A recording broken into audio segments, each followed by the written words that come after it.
Caribbean सागर के बीच एक परिवार अपनी याट पर छुट्टियां मना रहा है। जूलिया तैरने के लिए पानी में कूदती है, लेकिन अचानक उसे कुछ अजीब महसूस होता है। चारों तरफ कुछ नहीं दिखाई देता, इसीलिए वह सोचती है कि शायद यह उसका भ्रम है। दूसरी बार फिर वही अजीब एहसास होता है, लेकिन अब वह घबरा जाती है और मदद के लिए जोर जोर से चिल्लाती है। उसकी बेटी कैसी हेडफोन लगाकर म्यूजिक सुन रही होती है, इसीलिए उसे कुछ सुनाई नहीं देता। पति टॉम और बेटा बेन मछली पकड़ने में व्यस्त है। जूलिया पानी के ऊपर तैरने की कोशिश करती है, लेकिन मुंह में पानी जाने की वजह से चिल्लाना मुश्किल हो जाता है। थोड़ी देर बाद टॉम को एहसास होता है कि उसे जूलिया काफी देर से नहीं दिखी। वह जहाज पर उसे ढूंढता है और फिर अपनी पत्नी को खतरे में देख लेता है। वह बच्चों को बुलाता है, जहाज को उसकी तरफ ले जाता है और पानी में कूद जाता है। जल्दी से जूलिया तक पहुंचकर उसे संभालता है और जहाज की ओर तैरता है। बच्चे दोनों को ऊपर खींच लेते हैं और परिवार जूलिया को संभालता है, लेकिन जूलिया खुद को समझाती है कि शायद लहरों की वजह से ऐसा हुआ होगा। रात को सब मिलकर बेन का जन्मदिन मनाते हैं। कैसी को अपने बॉयफ्रेंड का फोन आता है। वह लैपटॉप लेकर बाहर चली जाती है। वीडियो कॉल में उसका बॉयफ्रेंड दिखाता है कि शहर के ऊपर बड़े बड़े काले बादल छा गए हैं, बारिश हो रही है। कैसी यह बात परिवार को बताने आती है, लेकिन टॉम कहता है कि शायद जमीन से दूर होने की वजह से सिग्नल कमजोर है। तभी सबको एक अजीब आवाज सुनाई देती है। तब बाहर जाते हैं और देखते हैं कि व्हेल मछलियों का एक समूह गुजर रहा है। टॉम समझाता है कि व्हेल मछलियां हमेशा पृथ्वी के चुंबकीय क्षेत्र को फॉलो करती हैं, लेकिन जब तूफान आता है तो वे कंफ्यूज हो जाती हैं। अचानक जहाज जोर से हिलती है और बेन गिर जाता है। टॉम को चिंता होती है कि कहीं यॉट को नुकसान तो नहीं पहुंचा, इसीलिए वह पानी में कूद कर नीचे चेक करने चला जाता है। कुछ देर बाद वह सतह पर वापस आता है, लेकिन उसके कंधे पर एक बड़ा घाव होता है। जूलिया तुरंत उसका जख्म सील देती है। टॉम बताता है कि पानी के अंदर उसे ऐसा लगा जैसे उसके पीछे कोई बड़ा जीव था, लेकिन जब वह उसने मुड़ कर देखा तो प्रोपेलर से कट गया। वह कहता है कि जो भी चीज थी वह बहुत बड़ी थी। टॉम को जहाज पर काफी नुकसान दिखाई देता है, इसीलिए उन्हें मदद बुलानी पड़ती है। जूलिया बार बार रेडियो पर कोशिश करती है, कैसी फोन पर सिग्नल ढूंढती है, लेकिन कुछ भी काम नहीं करता। कुछ देर बाद जहाज पूरी तरह बंद हो जाती है और समुद्र के बीच में फंस जाती है। जूलिया रेडियो में एक आवाज सुनती है, लेकिन आवाज इतनी खराब होती है कि उसे कुछ समझ नहीं आता। टॉम परिवार को बताता है कि उनके पास सिर्फ 4 दिन का खाना पानी बचा है और अब उन्हें किसी मछली पकड़ने वाली नाव का इंतजार करना होगा। अचानक रडार पर कुछ डिटेक्ट होता है और परिवार को एक अजीब सी आवाज सुनाई देती है। सब दौड़कर बाहर आते हैं और हैरानी से देखते हैं कि कई सारे उल्कापिंड जमीन पर गिर रहे हैं। जहाँ जहाँ उल्कापिंड गिरते हैं वहाँ बड़े बड़े धमाके होते हैं। एक उल्कापिंड पानी में उनके पास गिरता है तो टॉम तुरंत यार्ड को चलाने की कोशिश करता है। इंजन मुश्किल से चलता है, लेकिन तभी एक और उल्कापिंड उस इलाके को हिट करता है। परिवार डर के मारे एक दूसरे को कसकर पकड़ लेते हैं। उसी वक्त वह देखता है कि यार्ड से धुआं निकल रहा है। टॉम चेक करता है और पुष्टि करता है कि इंजन खराब हो गया है। हवा तेज होने लगती है तो परिवार यार्ड के अंदर छुप जाता है। यार्ड जोर जोर से हिलने लगती है और बेन फिर से गिर जाता है। इस बार उसे चोट भी लग जाती है। लहरें तेजी से यार्ड से टकरा रही होती है। टॉम संघर्ष करके बाहर जाता है और लाइफ जैकेट लेकर आता है। तभी पावर चली जाती है। टॉम तुरंत पावर बॉक्स का बटन दबाता है और लाइट वापस आ जाती है। उस वक्त बेन नोटिस करता है कि जूलिया की नाक से खून बह रहा है। जूलिया को चक्कर आने लगते हैं, जबकि कैसी सिंक पर जाकर उल्टी कर देती है। टॉम रेडियो ट्राई करता रहता है, लेकिन सिग्नल नहीं मिलता। तभी अचानक से हवा और भी स्ट्रांग हो जाती है। जूलिया दरवाजे बंद करने की कोशिश करती है, लेकिन एक हैच खुल जाता है और हवा खिड़कियां तोड़ने लगती है। टॉम एक लेयर जलाता है और थोड़ी देर बाद अंधेरा छा जाता है। अगली सुबह परिवार शौक में उठते हैं तो वे देखते हैं कि तूफान से वे बच गए हैं, लेकिन याट बुरी तरह तबाह हो गई है। जब वे बाहर आते हैं तो वे देखते हैं कि समुद्र का पानी गायब हो गया है और याट जमीन पर अटक गई है। यह सब देखकर शौक में आ जाते हैं। कैसी सिग्नल चेक करती है, लेकिन नेटवर्क बिल्कुल डाउन है। टॉम कंपास चेक करता है और देखता है कि वह उल्टा हो गया है। यह आखिरी बार 7 साल पहले हुआ था। जूलिया और टॉम बची हुई सप्लाईज देखते हैं। बेन अपने बर्थडे बलून से एक पत्थर बांध देता है ताकि शायद कोई बचा हुआ सर्वाइवल देख ले। टॉम फिर रेडियो ट्राई करता है और इस बार एक आदमी से कनेक्शन हो जाता है। उसका नाम नाव है और वह एक सबमरीन का कैप्टन है। उसकी सबमरीन भी लैंड पर अटक गई है। वह कंफर्म करता है कि मैग्नेटिक पोल्स रिवर्स हो गए हैं, इसीलिए ओशन पीछे हट गया है और जमीन डूब गई है। वह कहता है कि उसने अभी तक और सर्वाइवर नहीं देखे हैं और कम्युनिकेशन सिस्टम बिल्कुल डाउन है। वह कहता है कि पोल्स फिर रिवर्स होंगे और शायद एक हफ्ते में समुद्र वापस आ जाएगा। वह परिवार को वार्न करता है कि जितना हो सके उतना ऊंची जगह पर जाएं, क्योंकि जब पानी वापस आएगा तो वह बहुत खतरनाक होगा। वह बताता है कि उसका पार्टनर क्रैश में मारा गया और सबमरीन में अब सिर्फ 3 लोगों की जगह है। जूलिया और टॉम उससे कहते हैं कि कृपया उनके बच्चों को बचा लो। वह उन्हें अपने कोऑर्डिनेट्स दे देता है। टॉम कैलकुलेट करता है कि सबमरीन तक पहुंचने में 2-3 दिन लगेंगे। वह परिवार से कहता है कि आज रात अच्छे से आराम कर लो, कल सुबह हम निकलेंगे। अगली सुबह परिवार सामान पैक कर रहा होता है। तभी टॉम को पास में कुछ हिलता हुआ दिखाई देता है। वह एक लंगड़ा आदमी होता है जिसके हाथ में हार्पून होता है और साथ में एक कुत्ता लगातार भौंक रहा होता है। टॉम उसके पास जाता है और उसे पानी की बोतल देता है। पानी पीने के बाद वह अजनबी अचानक टॉम के सिर पर बोतल मारता है और चेहरे पर जोर का लात मारता है। जूलिया डर के मारे भागती है, लेकिन तब तक देर हो चुकी होती है। वह आदमी टॉम के पेट में हार्पून घोंप देता है। टॉम कुछ पल तड़ता है और वह उसकी गर्दन भी काट देता है। फिर वह आदमी जूलिया के पीछे भागता है और उस पर हार्पून फेंकता है, जिससे उसके कंधे में चोट लग जाती है। जूलिया दर्द सहते हुए यार्ड के अंदर भागती है और बच्चों को बोलती है कि छुप जाओ। वह दरवाजा लॉक कर देती है। कैसी और बेन सोफे के अंदर घुस जाते हैं। जूलिया उन्हें फ्लेयर गन पकड़ाती है और खुद एक चाकू लेकर बाथरूम में छुप जाती है। वह आदमी दरवाजे पर जोर जोर से धक्के मारता है और आखिर अंदर घुस जाता है। पहले वह थोड़ा खाना उठाता है, फिर यार्ड में इधर उधर ढूंढने लगता है, फिर बाथरूम की तरफ जाता है, लेकिन जूलिया समझदारी से एक छोटे छेद से बाहर निकल जाती है। वह आदमी सोचता है कि जूलिया भाग गई, लेकिन जैसे ही वह धीरे धीरे निकलने लगती है कुत्ता उसे देख लेता है और भौंकने लगता है। कुत्ता उस पर झपट्टा मारता है तो जूलिया चाकू से उसे मार देती है। वह आदमी बाहर आकर अपने कुत्ते की लाश देखकर आग बबूला हो जाता है। इसी बीच जूलिया यार्ड के दूसरे साइड से अंदर जाने की कोशिश करती है। वह ऊपर चढ़कर टूटी हुई खिड़की से अंदर घुसने लगती है, लेकिन वह आदमी पहले ही वहाँ पहुंच जाता है। वह उसे पकड़कर जोर से मुक्का मारता है, जिससे वह नीचे गिर जाती है। जूलिया फर्नीचर पकड़कर बचने की कोशिश करती है, लेकिन वह आदमी उसे लात मारकर दूर फेंक देता है। फिर वह उसकी कलाई पर पैर रख देता है ताकि वह चाकू छोड़ दे। फिर उसके बाल पकड़कर उसका चेहरा जमीन पर दे मारता है और सोफे पर फेंक कर उसका गला दबाने लगता है। बच्चे यह सब कुछ देख रहे होते हैं। कैसी बाहर निकलकर फ्लेयर गन चलाती है जो सीधे उस आदमी को लगती है। वह जल उठता है और यार्ड में आग फैलने लगती है। बच्चे तुरंत भाग जाते हैं, लेकिन जूलिया वापस आती है। वह उसे किक मारकर गिराती है, मैप और बैग उठाती है और वहाँ से भाग जाती है। बेन और कैसी अपने पापा के पास जाकर रोने लगते हैं। जूलिया भी उनके साथ बैठ जाती है और तीनों मिलकर आंसुओं के साथ टॉम को अलविदा कहते हैं। तभी वह डरावना आदमी फिर बाहर निकल आता है तो परिवार फिर से भागने लगता है। कुछ ही देर में यॉट एक बड़े धमाके के साथ उड़ जाती है। थोड़ी दूर चलने के बाद वे लोग छोटे से झरने के पास रुकते हैं ताकि थोड़ा आराम कर सकें। कैसी सोचती है कि शायद वह पागल आदमी उनके पास गुब्बारे देकर आया था। यह सुनकर बेन खुद को दोषी मानने लगता है। जूलिया उसे समझाती है कि इसमें उसकी कोई गलती नहीं थी और सबको आगे बढ़ने को कहती है क्योंकि वह आदमी अभी भी उनके पीछे है। रास्ते में एक छोटे तालाब के पास बेन एक मरी हुई हैमरहेड शॉर्क देखकर हैरान रह जाता है। तभी जूलिया नोटिस करती है कि वह आदमी फिर उनके करीब पहुंचने वाला है। सब लोग दौड़ पड़ते हैं और एक रेत के टीले से नीचे गिर जाते हैं जहां उन्हें जहरीला कचरा दिखाई देता है। परिवार सावधानी से उसे पार करता है और लगता है कि उन्होंने उस आदमी से पीछा छुड़ा लिया है। चलते चलते उन्हें बड़े बड़े मरे हुए जानवर और समुद्र के बीच जमा हुआ सारा प्लास्टिक दिखने लगता है। बेन धीरे धीरे चलने लगता है तो जूलिया समझ जाती है कि वह डिहाइड्रेशन के करीब है। वह सबको रुकने को कहती है। जब वह पानी की बोतल देखती है तो उसे झटका लगता है। बोतल में पानी लगभग खत्म हो चुका होता है। कैसी को एहसास होता है कि शायद उसने बोतल ठीक से बंद नहीं की थी। जूलिया गुस्से में चिल्लाती है कि उसकी लापरवाही की वजह से पानी खत्म हो गया है। कैसी जवाब देती है कि क्या फर्क पड़ता है, वैसे भी हम बचने वाले नहीं हैं। दोनों के बीच लंबी बहस होती है। फिर भी परिवार आगे चलता रहता है। कुछ देर बाद उन्हें एक क्रैश हुआ प्लेन मिलता है। अंदर कुछ हिलता डुलता देखकर सब डर जाते हैं, लेकिन वह सिर्फ कुछ पंछी होते हैं। परिवार तय करता है कि रात यहीं प्लेन के अंदर गुजारेंगे। वे थोड़ा सा स्नैक्स शेयर करते हैं और जूलिया को टॉम की जैकेट में एक फैमिली फोटो मिलती है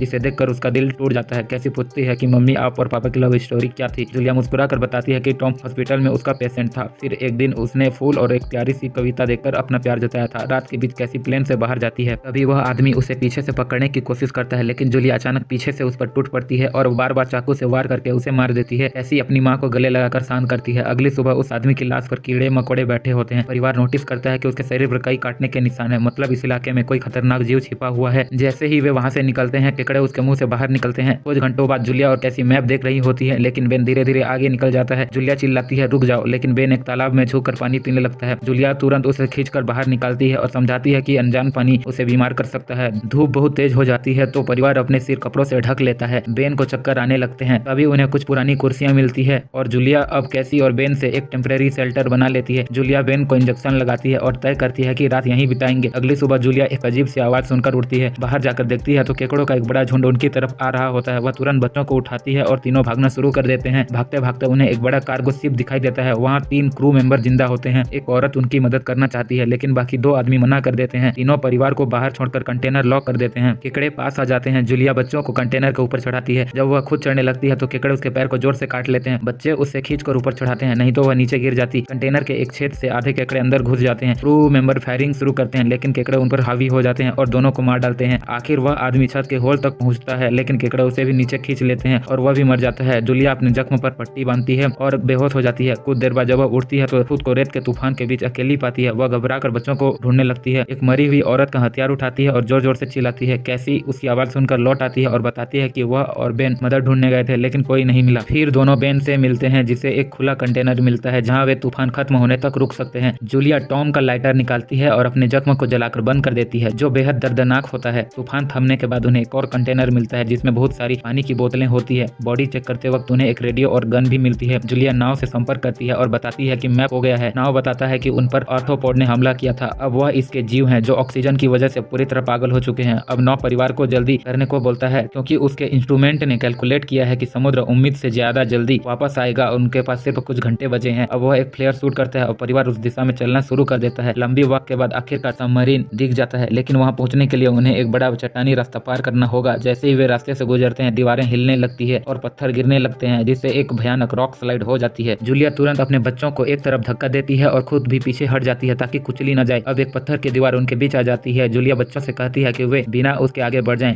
लेकिन कैसी मना करती है और जोर देती है कि उसकी माँ को चढ़ने की कोशिश करनी चाहिए। बहुत बहस और चिल्लाने के बाद जूलिया वादा करती है कि वह बाद में अपने बच्चे को ढूंढ लेगी। मजबूर होकर कैसी अपने भाई को खींचकर आगे ले जाती है। बच्चे चट्टानी रास्ता चढ़कर सबमरीन की तरफ भागते हैं, लेकिन वहां पहुंचकर देखते हैं कि नाव बाहर खून में लथपथ पड़ा है। वह समझता है कि उसके लिए सब कुछ खत्म हो गया है और अब बच्चे सबमरीन ले सकते हैं। यह सोचकर कि एक जगह मिल गई, कैसी वापस अपनी माँ को ढूंढने भागती है। तभी जूलिया केकड़ों को आता देखती है और वह फायरिंग शुरू कर देती है। कुछ केकड़ों को वह मार देती है, लेकिन झुंड बहुत बड़ा होता है और सबसे लड़ना मुश्किल हो जाता है। उसी वक्त कैसी दीवार के ऊपर दिखाई देती है और हाथ आगे बढ़ाती है। जूलिया अपने घायल पैर के बावजूद तेजी से चढ़ना शुरू करती है। कैसी की मदद से वह दूसरी तरफ पहुंच जाती है और दोनों साथ में सबमरीन की तरफ भागती है। बेन पहले से ही ऊपर खड़ा होता है और फायर कर देता है ताकि केकड़े बाधित रहें जब तक परिवार ऊपर चढ़ जाए। केकड़े नाव के शरीर तक पहुंचते ही तुरंत उसे खाने लगते हैं। जूलिया गन उठाती है और फायरिंग जारी रखती है जब तक बच्चे अंदर चले जाएं। जब वह सुरक्षित हो जाती है तो जूलिया समझती है कि गोलियां खत्म हो गई है। वह गन केकड़ों पर फेंक देती है और अपने बच्चों के साथ अंदर चली जाती है। परिवार हैच को अच्छे से लॉक करता है और खिड़की से केकड़ों को सबमरीन के चारों तरफ देखता है। इसी वक्त समुद्र वापस आ जाता है। तीनों तुरंत अपनी सीट पर बैठ जाते हैं, बेल्ट पहन लेते हैं और एक दूसरे को हाथ पकड़ लेते हैं। तेज लहरें सबमरीन को जोर जोर से इधर उधर फेंकना शुरू कर देती है, जिससे जूलिया को पूरी जर्नी के बीच के दृश्य दिखने लगते हैं और कैसी उल्टी कर देती है। जल्दी ही वह तेज आवाज वापस आती है और परिवार बेहोश हो जाता है। कुछ देर बाद जूलिया और बच्चे होश में आते हैं और खुद को जिंदा देखकर खुश होते हैं। वे हैच अनलॉक करके बाहर निकलते हैं और देखते हैं कि लहरों ने सबमरीन को एक तबाह शहर में गिरा दिया है। यानी अब जिंदा रहने और नया जीवन शुरू करने की उम्मीद है। और यहीं पर फिल्म खत्म हो जाती है। अगर वीडियो अच्छी लगे तो लाइक करना न भूलें। वीडियो देखने के लिए धन्यवाद।